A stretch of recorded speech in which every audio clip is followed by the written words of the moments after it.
Lori here. I'm here today to do part 1 of my September reading wrap-up. You will notice that my hair has been dyed again. I'm so happy that it got fixed. So that's exciting. But I do want to talk through the first 11 books that I read this month. I did head back to school a couple of weeks into the month, so you will notice a definite increase in audiobooks, and that is largely why. But let's get into it. I apologize if my voice sounds a little bit hoarse. Always the first couple of weeks that I teach, I get laryngitis because I talk a lot. And I am getting back to talking so much more than I did last year because I was mostly a remote teacher and I did not have to talk for 42 minutes. This year, I sort of do. But the first book I finished the first day of the month was the Creative Thinkers Toolbox, which was a course from audible.com, and here's a photo. For those that don't know, I'm a theater teacher and I'm always trying to look at ways to use more creativity in my life, but also to teach my kids about creativity and imagination. So this was a really, really fun read, not only just for me, but also for information I will probably eventually pass on to my students. It was definitely a fun listen. I listened to it on my commute to and from the city the week before I started work. I really did like it, and I mean, I don't really rate nonfiction, but I thought it was a fun read, really enjoyable, and if you are in like an artistic career or feel kind of stuck in an artistic career, I would definitely recommend it to read. And then the next book I read was another audiobook, and that is The 19th Women Who Took Down the Polygamous Cult, and I think the main title is The Woman Wore Red, and here is a photo.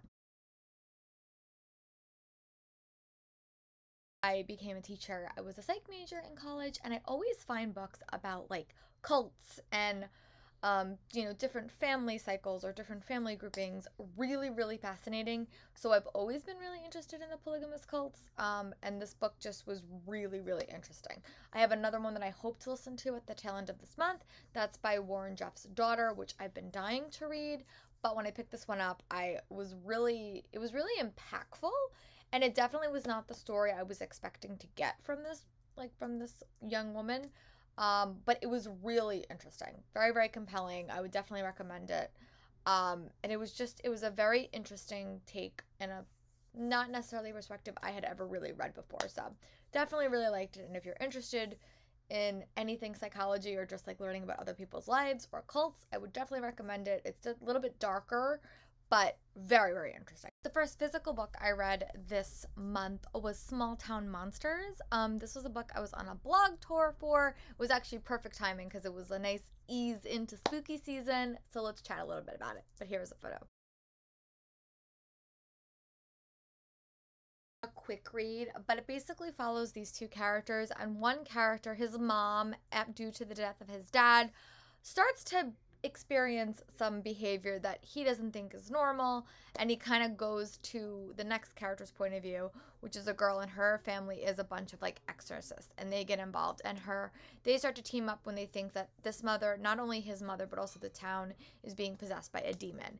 It was a very, very quick read.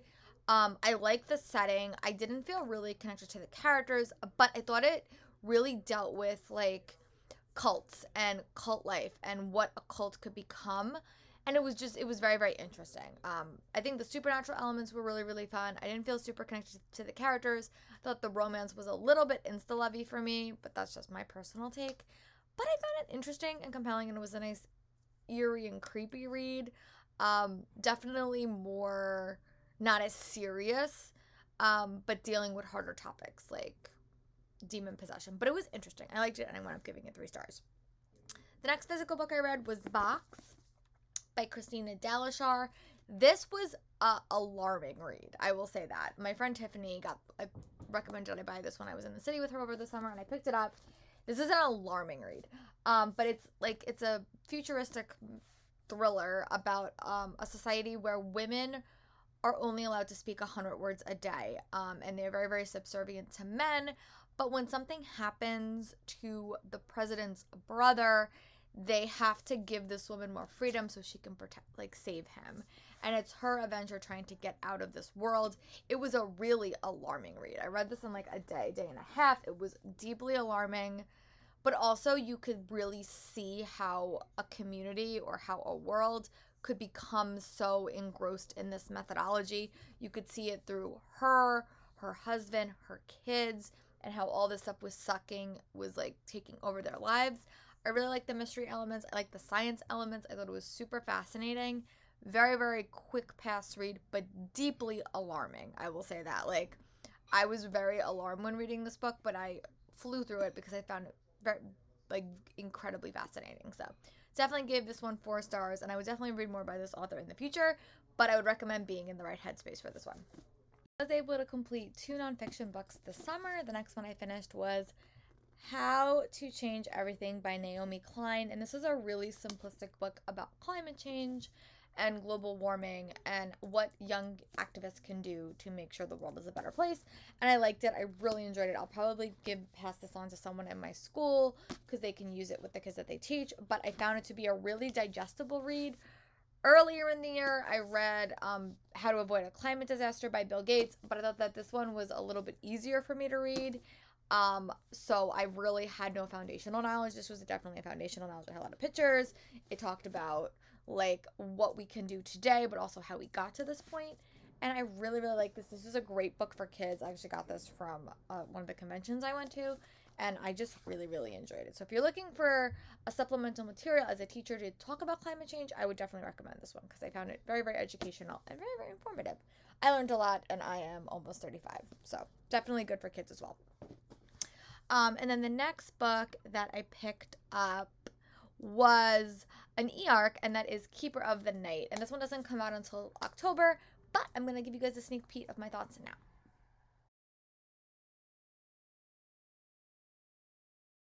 Fun read. It had to do with Japanese mythology. You follow this main character, and she is known as a Shingane, I think. I cannot say that name. But she basically takes souls from the dead. And she lives in Britain, but she's not a British soul reaper, basically. She's a Japanese, and there's a lot of stigma that goes along with that. So when she does something bad, she suddenly has powers that the British soul reapers don't have.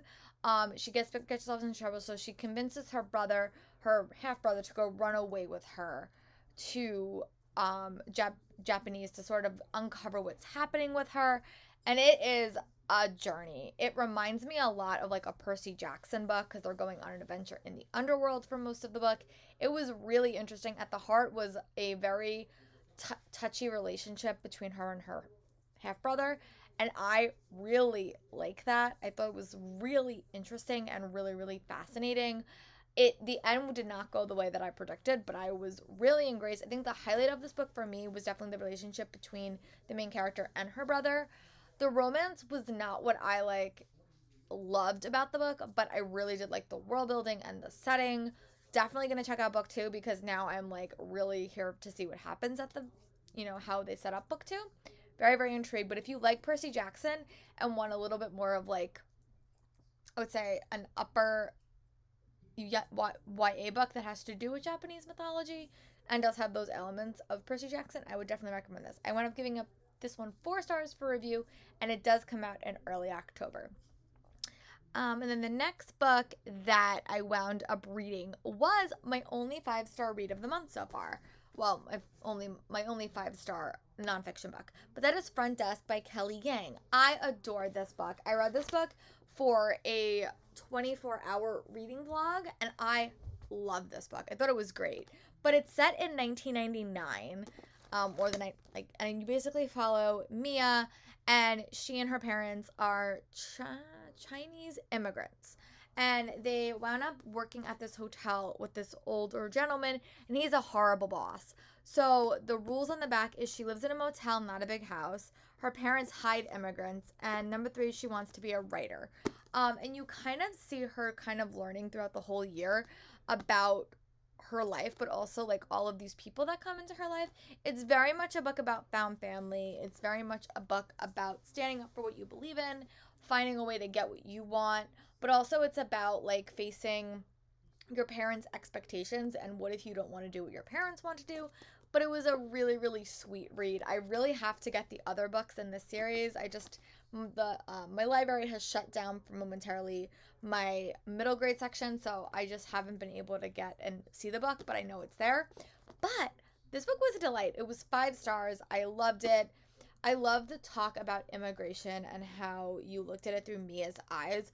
I also really like books that have like a job component, and I love, this book takes place at like a hotel. I thought that was really interesting, and I'm excited to see how this book ends, what we get in the other 2 books in the series.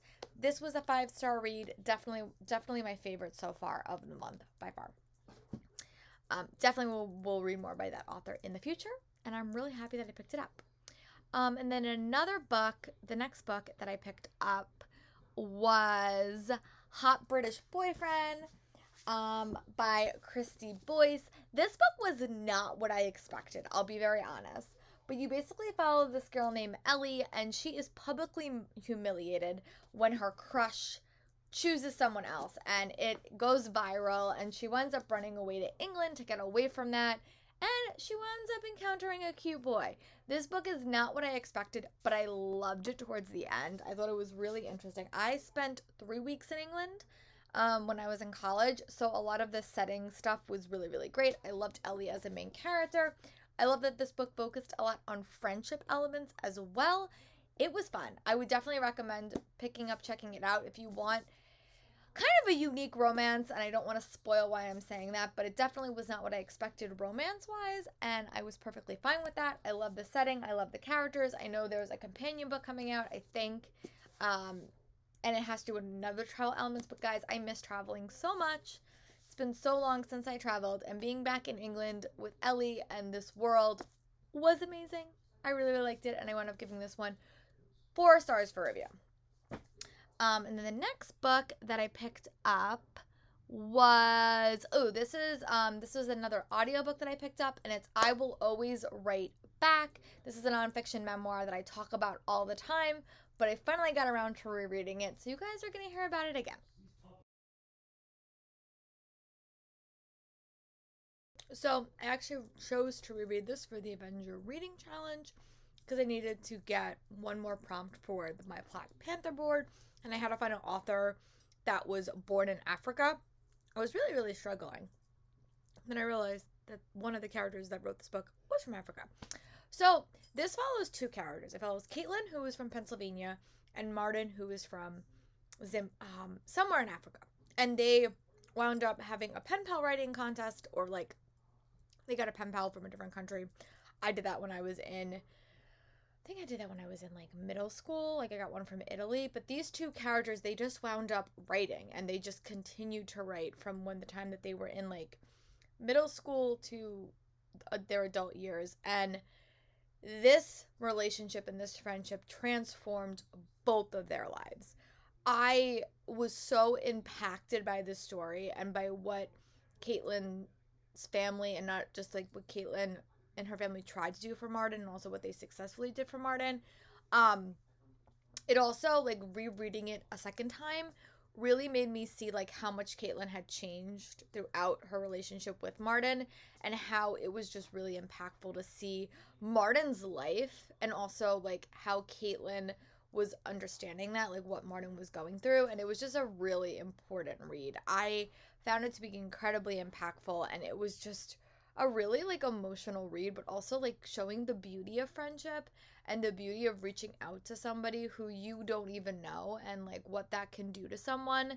And they always say I will always write back, and there are some moments in this book that still make me cry, because I just think it is such a sweet moment, and I wish that there were more stories like this and more relationships like this, because it just put a smile on my face. 5 stars, would definitely recommend.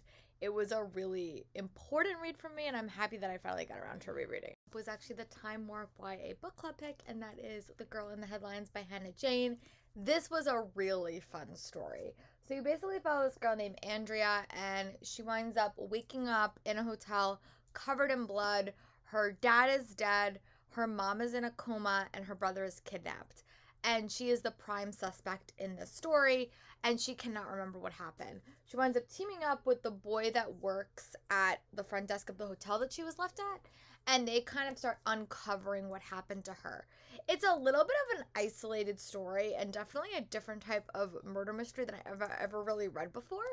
But I really liked it. I thought the ending was super surprising. I was happy it didn't go in the direction I was sort of anticipating it was going to go in. But it was, and the ending was definitely a little bit rushed. I would probably give this one like 3.75 stars.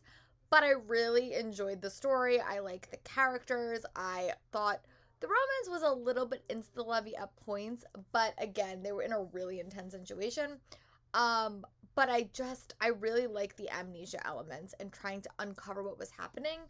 And it was a very, very quick read, and I'm happy that I picked it up. I actually just got it this summer again, so I've been trying to make my way through my fall TBR, and this is one that was definitely on that. So I'm happy that I read it. I gave it 3.75 stars, and if you're looking for sort of a lighter fall read, I would definitely pick this one up, because it's not as eerie and creepy as some other reads I'll be reading, but definitely still has a mystery thriller component. Read thrillers back to back, but I broke my own rule on this one, and I wound up picking up Dark and Shallow Lies next, and here's the pretty photo of this one as well.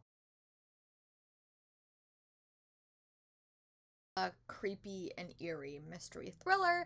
I would say it's loosely inspired by Pretty Little Liars, but you basically follow this main character, and she winds up going back home to Louisiana for the summer to stay with her mom's side of the family.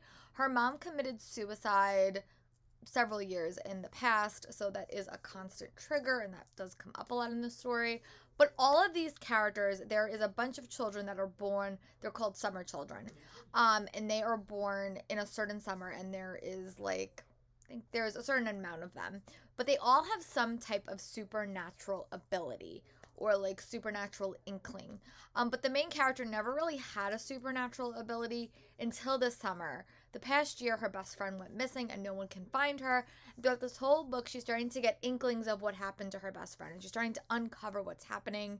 And it's just a very eerie and creepy story. Like, you never know where the story is going to go. There is a romance at the heart of the story that I was not expecting, and it just focuses a lot on hidden secrets and small towns. It's very eerie and creepy. It's not like mostly set outside, but it's in like the woods of Louisiana, so it's a lot of atmospheric stuff, and there's a lot of eerie and creepy stuff happening. It was a really, really good story. I really enjoyed it. It really reminded me of Pretty Little Liars, but also like Ravenswood. So it was a very engaging read. It does deal with harder topics, especially towards the very, very end. It did get dark, but I really liked it. I definitely will check out more by this author in the future. It was her debut, I think, and it definitely stood out to me as like a perfect Halloween read. It is set in the summer, so it would be great to read in like September or October, but it was really fun, and I wound up giving this one 4 stars for review. And then the next book I wound up DNFing, but I think it's going to be a soft DNF. I don't think I'm going to like DNF this forever, but that was The Ones We're Meant to Find by June He. I blame this entirely on going back to school because I really couldn't focus on it, and I think I just need to give it another time when I'm not like rushing around a building and really, really being unfocused. So I did do a soft DNF of this. I definitely do want to still read it. I just think I need a day where I'm like not running around, because that was what happens. Like, I felt like really, really unfocused and I didn't know what was happening, but I did like what I was reading. I just didn't feel connected to it to keep reading. And then the last book I'm going to chat about in this wrap up is Max Einstein and the Genius Experiment. I was looking for a book that had to do with STEAM characters because I wound up DNFing The Ones We're Meant to Find, and I found this one on my bookshelves. So this is the only book that is officially authorized by the Albert Einstein estate, and I loved it so far, the first book that I read. But you basically follow this young girl named Max Einstein, and she is a genius. She is an orphan, so she is sort of evading the law. She's living in in an apartment above like a horse stall, and these two people are coming after her, the good guys and the bad guys, and she gets roped in to helping to work for this company that helps the world and tries to make climate efficient solutions for problems. And they wind up going to a small city in Africa to try to fix a problem to do with solar energy and electricity. But the bad guys are hot on her tails. There is a bunch of geniuses in the story, and I loved it. I definitely want to get book 2 and book 3 because I think I actually have book 2 somewhere. But it was fun. I really enjoyed it. I've always been encouraging books that have to do with STEAM because I think my kids will like it. The one thing I loved about this book is even though it had genius kids in it, the experiments and what was done was very, very realistic and could actually happen in our society. So I like that. I think it gave like practical solutions and also like a way to think creatively and using creativity. I've been having that debate with my kids this week about why theater is important and why using your imagination important, and this book was a great example of that. 4 stars for review. I really liked it, and I definitely will read more in this series in the future. So I didn't have a lot of 5-star reads. I'm hoping the second half of the month will kind of bring about some 5-star reads. But if I had to choose, some of my highlight reads were Front Desk, I Will Always Write Back, Girl in the Headlines. I DNF'd The Ones We Are Meant to Find, and I wasn't the biggest fan of Small Town Monsters. So that is my mini thoughts for this wrap up. Let me know in the comments what are some books you have been loving recently, and I'll talk to you guys soon for my next wrap up. Bye, friends.